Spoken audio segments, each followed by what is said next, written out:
प्रिय विद्यार्थियों, मैं गुरमीत सिंह, सह आचार्य हिंदी विभाग, राजकीय महाविद्यालय बूंदी।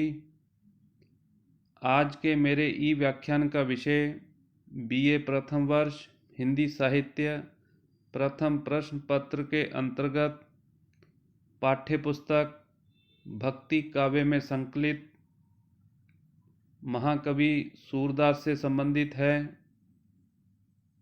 यह इस प्रश्न पत्र की द्वितीय इकाई है, जिसमें 4 कवि हैं: सूरदास, तुलसीदास, रसखान और मीरा। हम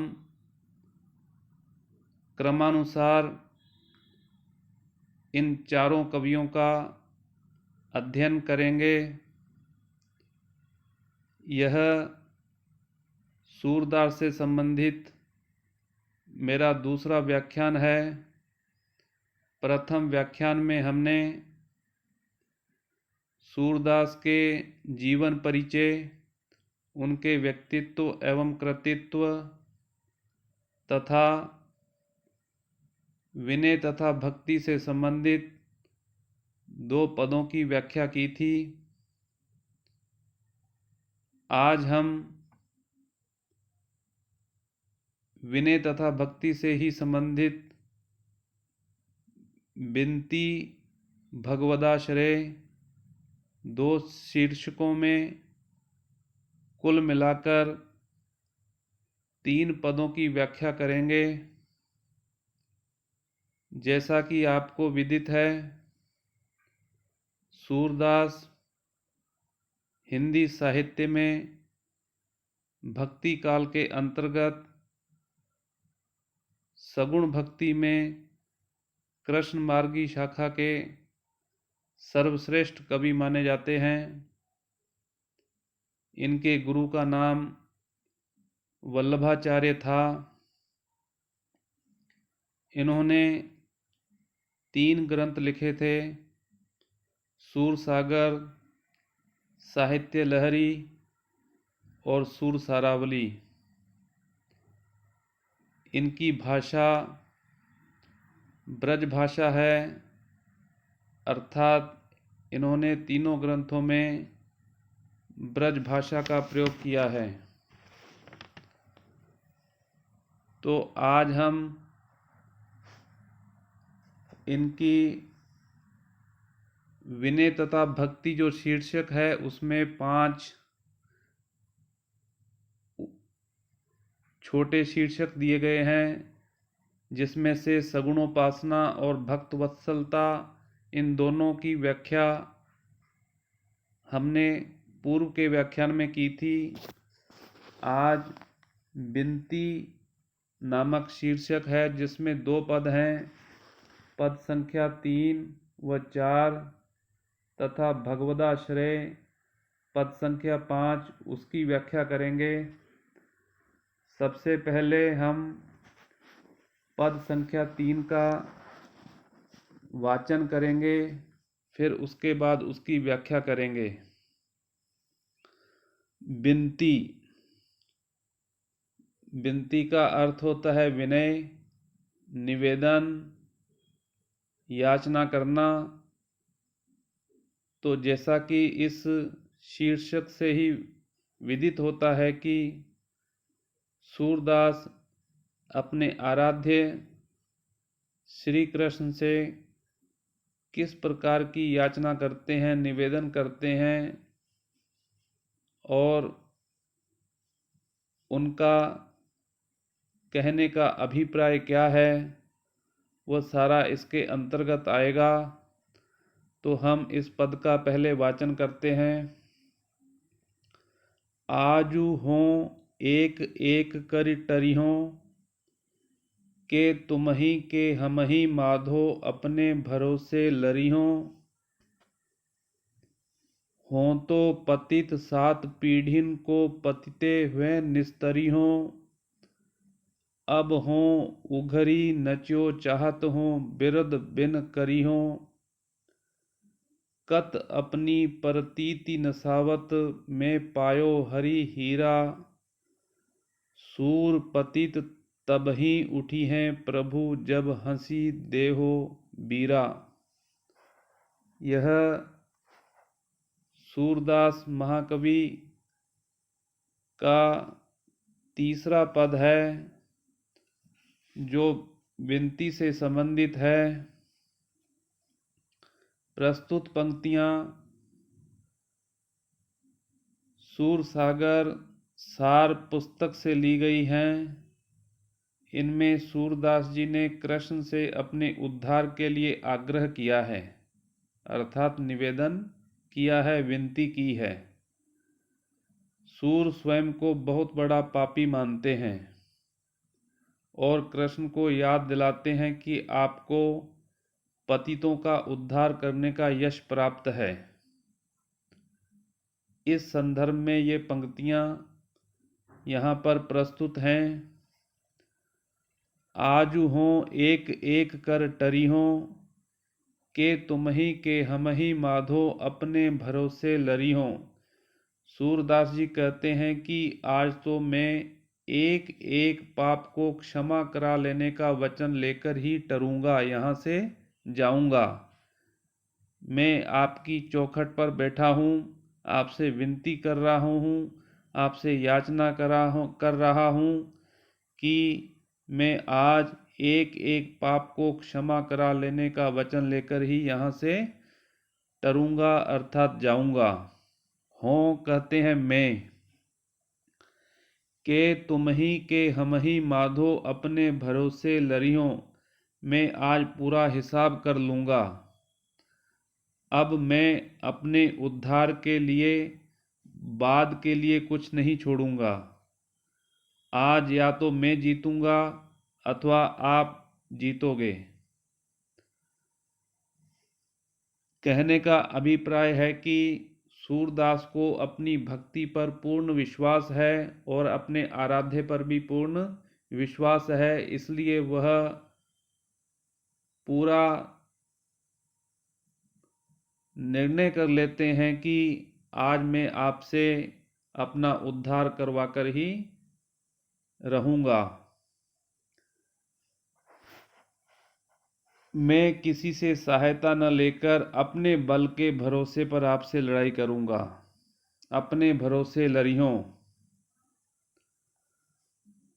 सूर कहना चाहते हैं कि मैं अपने उद्धार के लिए आज आपसे अपना पूरा बल लगाकर सारे पापों के बारे में कह दूंगा और आपसे उद्धार करने के लिए जोर देकर कहूँगा। हों तो पतित सात पीढ़िन को पतिते वह निस्तरियों हों, यानी मैं, यद्यपि मैं 7 पीढ़ियों से पाप कर्म करता आ रहा हूँ। हों तो पतित 7 पीढ़िन को पतिते वह निस्तरियों, ऐसा बड़ा पापी होकर भी आज मैं आपसे अपना उद्धार कराऊंगा। आज मैं अपना पक्ष प्रस्तुत करने में कोई संकोच न कर साफ साफ कहूँगा। कोई पाप छिपाकर नहीं रखूँगा। किसी पाप का हिसाब बाद में करा लेने की भी बात नहीं कहूँगा। अब हों उघरी नच्यो चाहत हों बिरद बिन करी हों।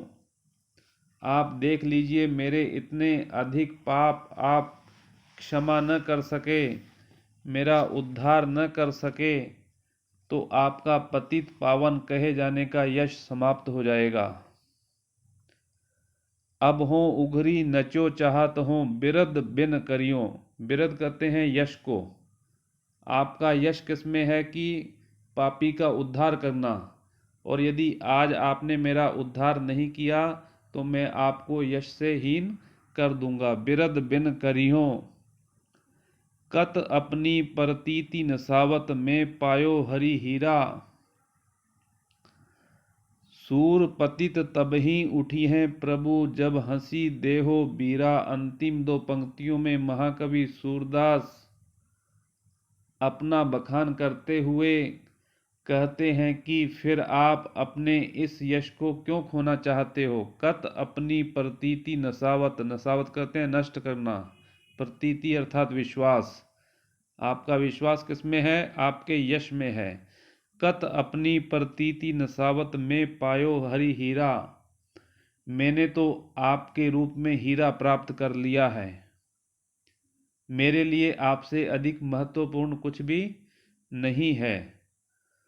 सूर पतित तब ही उठी है प्रभु जब हंसी देहो बीरा। अंतिम पंक्तियों पर जोर देकर महाकवि सूरदास अपने आराध्य श्री कृष्ण से निवेदन करते हैं कि सूरदास जी कहते हैं कि मैं पापी अब तभी यहाँ से उठूंगा जाऊंगा जब आप हंसकर।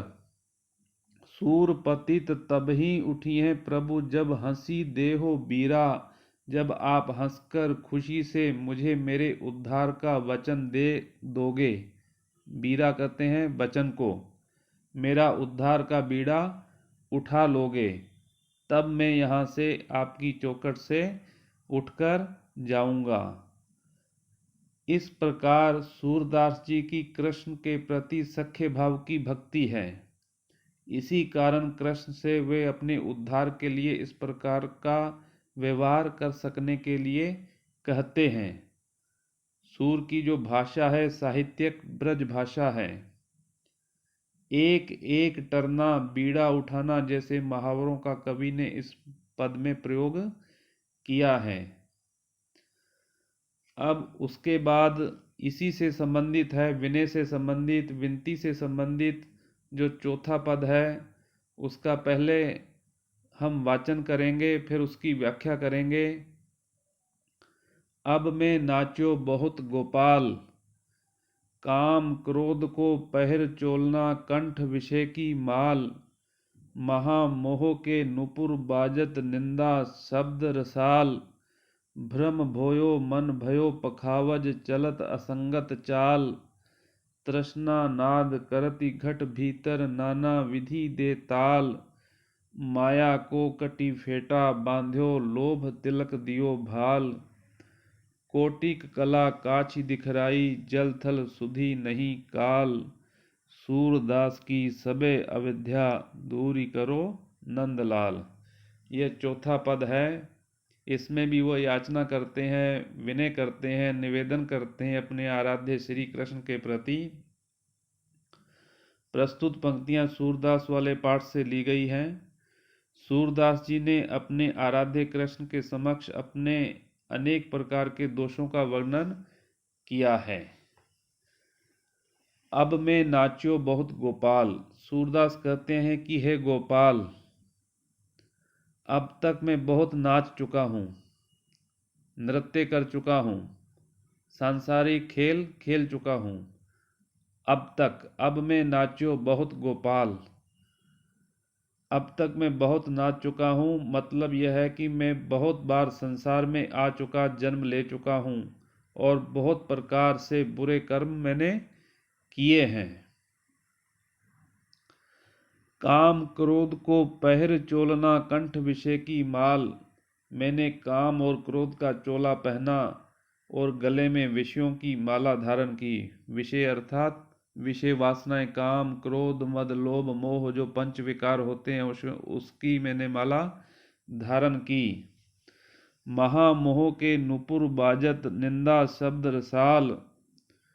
नृत्य करने वाला जैसे विशेष वेशभूषा धारण करता है वैसे ही मैंने भी किया। सूर कहना चाहते हैं कि काम वासना में लीन रहा और क्रोध करना मेरा स्वभाव रहा। निंदा शब्द रसाल,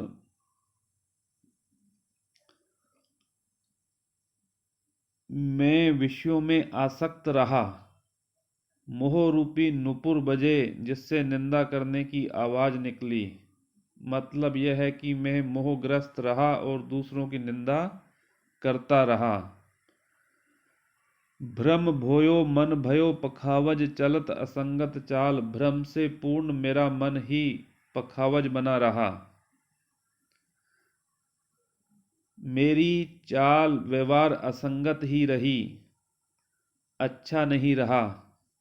चलत असंगत चाल, मेरी जो संगत, मेरी जो चाल वो अच्छी नहीं रही। अनेक प्रकार की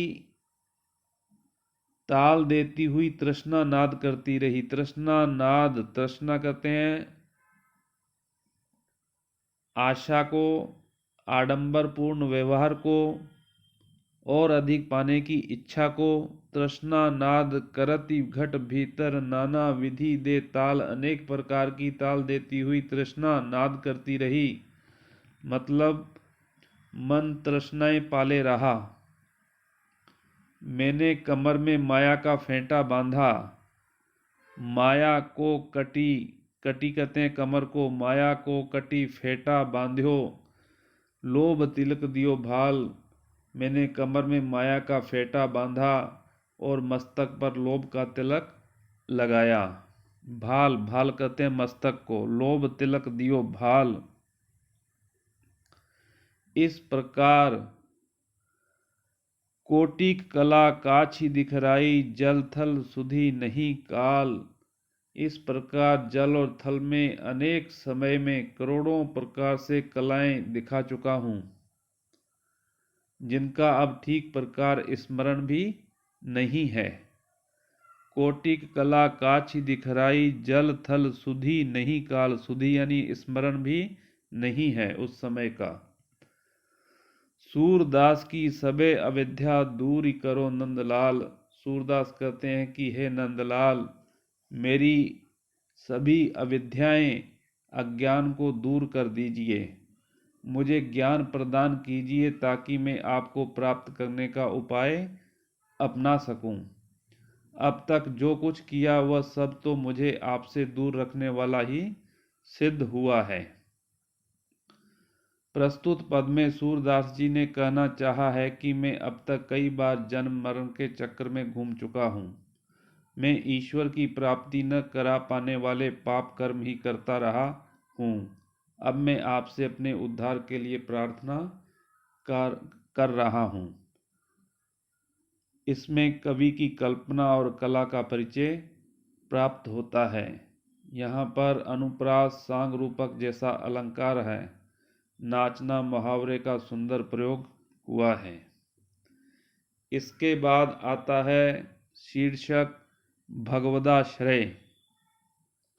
सबसे पहले था सगुणोपासना, उसके बाद था भक्त वत्सलता, उसके बाद था विनती, उससे संबंधित 2 पद थे। अब इसका जो अंतिम पद है भगवदाश्रय, 5वां पद, उसका वाचन हम करेंगे, फिर उसकी व्याख्या करेंगे। मेरो मन अनत कहाँ सुख पावे, जैसे उड़ी जहाज को पक्षी फिर जहाज पर आवे। कमल नैन को छांडी महात्म और देव को ध्यावे। परम गंग को छांडी प्यासो दुर्मति कूप खनावे। जिहि मधुकर अंबुज रस चाख्यो क्यों करील फल भावे। सूरदास प्रभु काम धेनु तजी छेरी कौन दुहावे। भगवदाश्रय। प्रस्तुत पंक्तियां सूरदास वाले पाठ से ली गई हैं। सूर कृष्ण के प्रति अनन्य भाव रखते हैं।